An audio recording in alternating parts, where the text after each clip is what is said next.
Hello, friends, welcome to Let's Study. So, we are discussing the fifth chapter that is Footprint Without Feet. और ये इस lesson का second part है. ठीक है, फर्स्ट पार्ट मैंने ऑलरेडी बना दिया है. अगर आपने नहीं देखा है प्लेलिस्ट में जाएंगे तो आपको मिल जाएगा. मैंने लास्ट वीडियो में जब क्लर्जीमैन के घर पे चोरी हुई थी वहाँ तक कवर किया था और आज हम उसके आगे से कवर करने वाले हैं. Okay. The landlord and his wife were wake up very early.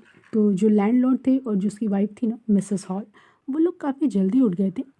And वो surprise to see the scientist door wide open. और साइंटिस्ट का डोर खुला देख करके वो लोग काफ़ी ज़्यादा सरप्राइज हो गए. Usually it was shut and lock. और अक्सर वो क्या होता था, वो दरवाज़ा बंद होता था, लॉक रहता था. बट इस समय वो खुला था. And he was furious if anyone entered his room. और साइंटिस्ट के रूम में अगर कोई एंटर कर जाता था वो काफ़ी ज़्यादा फ्यूरियस हो जाता था. The opportunity seem to too to be missed. तो अपॉर्चुनिटी इतनी अच्छी थी कि वो लोग मिस नहीं करना चाहते थे. तो उन लोगों ने क्या किया, दे पीप्ड राउंड द डोर. तो दरवाजे से उन लोगों ने अंदर की तरफ झाँका. Saw nobody. और देखा कि अंदर तो कोई नहीं है. And then decided to investigate. और फिर उन लोगों ने डिसाइड किया कि क्यों ना इसके कमरे की तलाशी ली जाए. The bed clothes were cold. और जो बेड क्लोथ्स था यानी कि जो बेडशीट थी ना वो कोल्ड थी, यानी कि ठंडी हो चुकी थी. Showing that the scientist must have been up for some time. तो बेडशीट जो था वो ठंडा था, उससे ये पता चल रहा था कि साइंटिस्ट को उठे काफ़ी ज़्यादा समय हो चुका है. And stranger still the clothes and bandage that he always wore were lying about the room. और जो भी वो बैंडेज वगैरह जो भी पहनता था वो उसी रूम में पड़े हुए थे बिस्तर पे. ऑल ऑफ ए सडन, अचानक से क्या हुआ, Mrs Hall heard a sniff close to her ear. तो उन्हें अब उनके कानों के पास सांस लेने की आवाज़ सुनाई दी, जैसे कोई सांस ले रहा हो. A moment later. और एक क्षण बाद क्या हुआ, थोड़ी देर में the hat on the bed post leap up and dashed itself into her face. तो बेड के कोनों पे एक हैट पड़ा हुआ था, वो अचानक से उठा, यानी कि अचानक से वो हैट उठने लगी हवा में और मिसेस हॉल के फेस पर आकर के टकराई. देन उसके बाद क्या हुआ, the bedroom chair became alive. तो बेडरूम का जो चेयर था वह अलाइव हो गया, यानी कि वो हवा में उड़ने लगी. Springing into the air it charge straight at her leg foremost. तो अब क्या हुआ, वो अचानक से मिसेस हॉल की तरफ आने लगी और मिसेस हॉल के फेस के सामने उस चेयर का लेग था. As she and her husband turn away in terror. और ये देख करके वो और उसके हस्बैंड एकदम डर गए. The extra ordinary chair pushed them both of them out of the room and then appeared to slam and lock the door after them. और उस एक्स्ट्रा ऑर्डिनरी चेयर ने दोनों जन को यानी कि मिस्टर और मिसेस हॉल को पुश किया रूम के बाहर. और उसके बाद क्या हुआ, दरवाज़ा बंद होकर के अपने आप से लॉक लग गया. Mrs Hall almost fell down the stair in hysterics. Hysterics मतलब घबरा करके वो डर के मारे वो सीढ़ियों से नीचे गिर गई. She was convinced that the room was haunted by spirit. अब उनको ये लगने लगा कि उस रूम में आत्मा है, ठीक है, प्रेत आत्मा वगैरह जो होती है ना वो. And that the stranger had somehow cause these two inter into her furniture.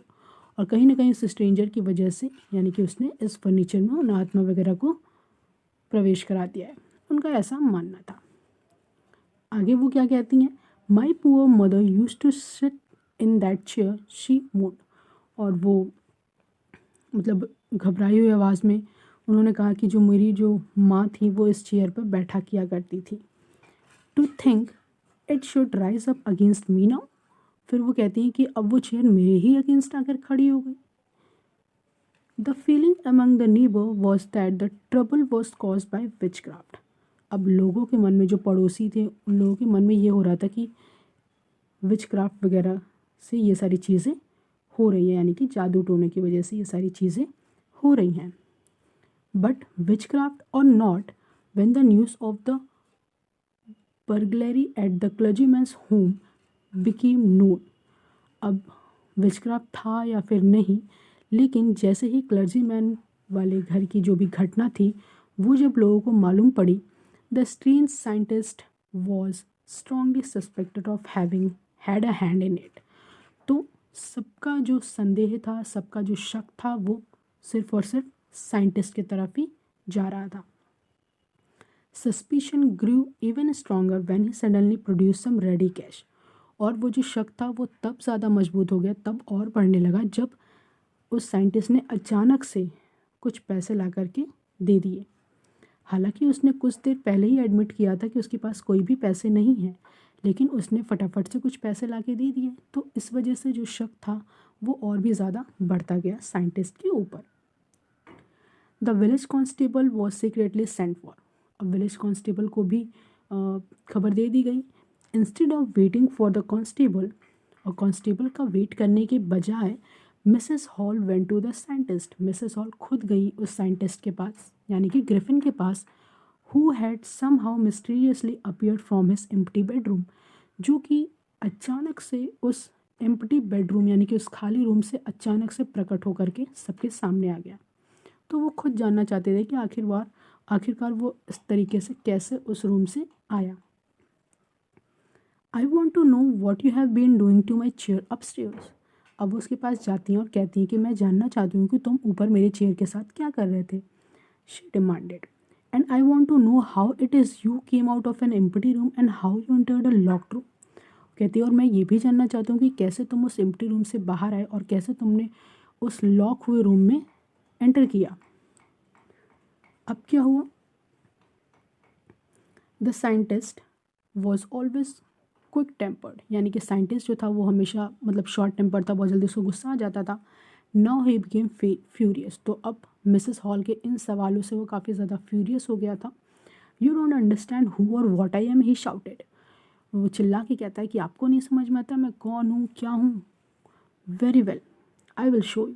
फिर कहता है कि ठीक है, मैं आपको दिखाता हूँ। सडनली ही threw off bandages, whiskers, spectacles and even nose. तो फटाफट से उसने जो बैंडेज पहना था, विस्कर्स वगैरह, चश्मा वगैरह जो लगाया था, नोज़, जो भी चीज़ें वो लगाया था वो फटाफट से उसने सब उतार दिया। It took only a minute to do this. और सिर्फ 1 मिनट लगा उसको ये सारी चीज़ें रिमूव करने में। The horrified people in the bar found themselves staring at the headless man. तो जो डरे हुए लोग थे वो अचानक से उन लोगों ने देखा कि अरे ये इस आदमी का तो सर ही नहीं है। वो लोग ये देखकर काफ़ी ज़्यादा हॉरिफाइड हो गए। अब क्या हुआ, mister Jaffer the constable now arrived. तो अब गांव वालों ने जिस कांस्टेबल को बताया था, इन्फॉर्म किया था, वो जो कांस्टेबल है मिस्टर जैफर, अब वो आ चुके हैं। And was quite surprise to find that he had to arrest a man without a head. और उनको जब ये चीज़ मालूम पड़ी कि उसको बिना सिर वाले आदमी को अरेस्ट करना है तो वो काफ़ी ज़्यादा सरप्राइज हो गया, शॉक्ड हो गया। बट लेकिन Jaffer was not easily prevent from doing his duty. लेकिन जैफर को तो उसकी ड्यूटी करनी थी, तो वो अपनी ड्यूटी करने से पीछे नहीं हट रहा था। If magistrates warrant ordered a person arrest then the person had to be arrested with or without his head. वो कहता है कि अगर मजिस्ट्रेट का ऑर्डर है कि अगर किसी इंसान को अरेस्ट करना है तो उसको करना है, चाहे उसका सर हो या फिर सर ना हो। There followed a remarkable scene as the policeman tried to hold of a man who was becoming more and more invisible as he threw off one garment after another. तो अब एक और अद्भुत दृश्य देखने को मिला कि जब पुलिसमैन उसको पकड़ने की कोशिश कर रहे थे तो वो पकड़ा ही नहीं जा रहा था, क्योंकि वो एक एक करके अपने कपड़े उतारते जा रहा था और इनविजिबल होता जा रहा था। Finally a shirt flew into the air and constable found himself struggling with someone he could not see. तो आखिर में क्या हुआ, उसने अपनी शर्ट हवा में उड़ाई और कांस्टेबल ने देखा कि अब तो उसे एक ऐसे इंसान को पकड़ना है जो कि दिख ही नहीं रहा है। Some people try to help him, और कुछ लोगों ने उसको हेल्प करने की कोशिश की, but found themselves hit by blows that seem to come from nowhere. लेकिन उन लोगों ने देखा कि उनको मुक्के पड़ रहे हैं और वो मुक्के कहाँ से आ रहे हैं उनको खुद को नहीं मालूम है। ठीक है, क्योंकि ग्रिफिन तो इनविजिबल हो गया था। और लास्ट में क्या हुआ, Jaffer was knocked unconscious as he made a last attempt to hold on the unseen scientist. तो जब जो जैफर था उसने लास्ट अटेम्प्ट किया कि उसको पकड़ूं, लेकिन उसको क्या हुआ, उसको ज़ोर से ग्रिफिन ने एक मुक्का मारा और वो बेहोश हो गया। There was nervous excited cries of hold him, और वहाँ जो गांव के जो लोग थे वो नर्वस थे, एक्साइटेड में चिल्लाए थे उसको, उसे पकड़ो उसे पकड़ो। But this was easier said then done, लेकिन ये कहना आसान था बट करना उतना ही ज़्यादा मुश्किल। Griffin has shaken himself free, और ग्रिफिन जो था इस तरीके से अपने आप को मतलब कि बचा लिया, भाग गया वहाँ से। And no one knew where to lay hand on him, और किसी को भी नहीं मालूम था कि उसको कैसे पकड़ा जाए। ओके, तो इस तरीके से ग्रिफिन अपने आप को बचा लेता है। सो आई होप आपको ये स्टोरी क्लियर हो गई होगी। Thank you so much, see you soon in the next video, till then take care and good bye.